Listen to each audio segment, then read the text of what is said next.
کتنے واقعات ہیں. حضرت عثمان غنی کی سٹوری ہجرہ کی. ایبیسینیا گئے. حضرت عثمان غنی پتہ آپ کو کتنی انہیریٹنس ملی تھی انہیں؟ ایک رف آئیڈیا چلیں آپ کا ایک کوئز لیتے ہیں. حضرت عثمان غنی کو کتنی وراثت ملی ہوگی اپنے والد سے؟ درہمز میں بتائیں اندازہ کتنے درہمز ملے ہوں گے؟ کروڑ، لاکھ، کتنے؟ 30 لاکھ، 40 لاکھ، 50 لاکھ. 3 کروڑ درہم یہ ان کی انہیریٹنس تھی. 30 ملین درہم ان کو انہیریٹنس ملی تھی حضرت عثمان غنی کو. اور جب وہ ایبیسینیا گئے ہجرت کرنے تو آپ کا کیا خیال ہے وہ بزنس رن کرنے گئے تھے؟ امیجن کریں ایک بندہ اپنی فیکٹریاں چھوڑ کر، تجارت چھوڑ کر ہجرت کر کے حبشہ چلا جاتا ہے تو پیچھے سے بزنس چل رہا ہے کہ بند ہو گیا؟ کیا خیال ہے؟ حالات ہی ایسے بند ہو گیا. ابھی سیدھی سی بات ہے، نہ بزنس چل رہا ہے تو ان کو تو فکر یہ ہونی چاہیے میرا بزنس بند ہو گیا ہے، میرا بزنس نہیں چل رہا ہے، میں نے پیسہ انویسٹ کیا ہوا تھا. لیکن انہوں نے اللہ کے لیے، رسول کے لیے ہجرت کی. And he is one of the 2 people in the world. آپ کو پتا ہے دنیا میں صرف 2 ایسے لوگ ہیں جنہوں نے اپنی فیملی کے ساتھ ہجرت کی ہے اللہ کی راہ میں. ایک حضرت لوط اور ایک حضرت عثمان غنی. باقیوں نے اکیلے کی ہے، فیملی کے ساتھ نہیں کی ہے. تو he is one of the few. اور حضرت عثمان غنی کے بارے میں آتا ہے کہ ان کی ماڈسٹی آپ چیک کریں. چونکہ اب بات ان کی چل گئی تو میں آپ کو ان کی ماڈسٹی کے بارے میں بتاتا ہوں. اتنے حیا والے تھے، اتنی حیا کرتے تھے کہ ایک بچے کو مسجد میں دیکھا اور دل کیا کہ میں اس کو کچھ پیسے دوں. لیکن حیا اتنی تھی کہ سب کے سامنے نہیں دینی. ایک تو یہ حیا، دوسری یہ کہ بچے کی عزت نفس نہ ہرٹ ہو جائے کہ میں اس کے ہاتھ میں پکڑا رہا ہوں سب کے سامنے. تو کہا کہ بیٹا میں نا تمہیں ایک شرٹ گفٹ کرنا چاہتا ہوں. بچہ بڑا خوش ہوا کہ چلو شرٹ آ رہی ہے. شرٹ کی جیب میں 10,000 درہم رکھ دی. بچہ جب گھر گیا تو ماں باپ نے جب شرٹ دیکھی اور جیب دیکھی کہتے 10,000 درہم ہے اس میں، تو یہ کس نے رکھ دی ہیں؟ تو بچے نے کہا ضرور اس شخص نے رکھے ہوں گے جس نے مجھے شرٹ دیا. یہ حیا تھی، یعنی سب کے سامنے نہیں دینا ہے. تو بڑی زبردست ان کے اور بھی واقعات ہیں. بہرحال حضرت عثمان غنی جب ایبیسینیا ہجرت کرنے گئے ہیں اور ہجرت سے جب واپس آئے ہیں تو یو وانٹ بلیو، مورخین لکھتے ہیں کہ ان کا مال 10 ٹائمز اور بڑھا، ان کا بزنس 10 ٹائمز اور بڑھا. فکر نہیں کر کے گئے کوئی بات نہیں، اللہ رسول کے لیے بزنس بھی چھوڑنا پڑے گا کوئی بات نہیں. حالانکہ وہ حرام نہیں تھا، بس چھوڑنا پڑا ہجرت کے لیے.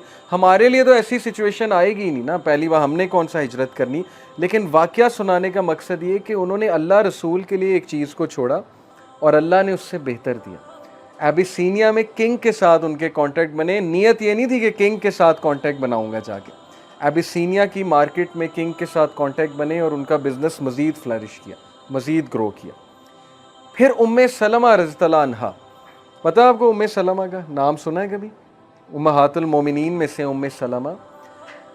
ابو سلمہ جو تھے غالباً ابو سلمہ تھے، ان کی وائف تھی، بہت زبردست صحابی تھے، مہاجرین میں سے ہیں یہ دونوں. ان دونوں نے اللہ کی راہ میں ہجرت کی مدینہ کی طرف.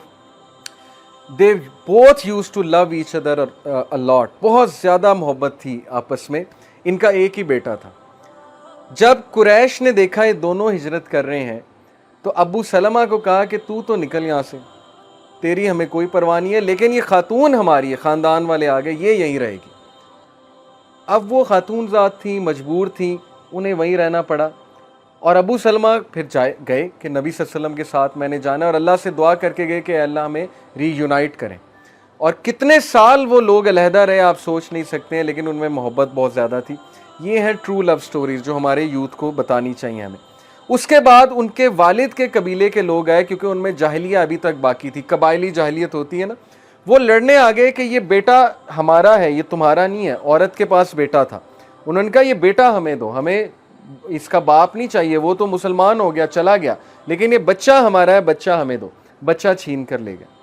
کین یو امیجن، ماں سے بچہ چھین کر لے گئے. لیکن اس کے بعد بہرحال ایک بندہ تھا ان میں، ایک بڑا تھا ان کے خاندان میں، اس نے صلح کرائی، بچہ واپس کرایا. ام سلمہ بھی پھر ہجرت کر کے وہاں گئیں. غزوہ احد میں جو ان کے شوہر تھے ان کی وفات ہو جاتی، وہ شہید ہو جاتے ہیں، اور ام سلمہ رضی اللہ عنہا شیٹر ہوتی ہیں کہ میرے خاوند جن سے مجھے اتنی محبت تھی وہ فوت ہو گیا، اب مجھے کون سہارا دے گا، میں ویڈو ہوں. تو پھر اس موقع پہ انہوں نے ایک دعا کی تھی، انا للہ و انا الیہ راجعون. اور اس کی دعا کے آگے کے الفاظ ہیں کہ اللہ مجھ پر مصیبت ہے یہ، اس مصیبت پہ چلنے کی، اس مصیبت میں صبر کرنے کی توفیق دے اور مجھے اس سے بہتر دے. اور دیکھیے رسول اللہ ان کے ہسبینڈ بنے، پروفٹ صلی اللہ علیہ وسلم.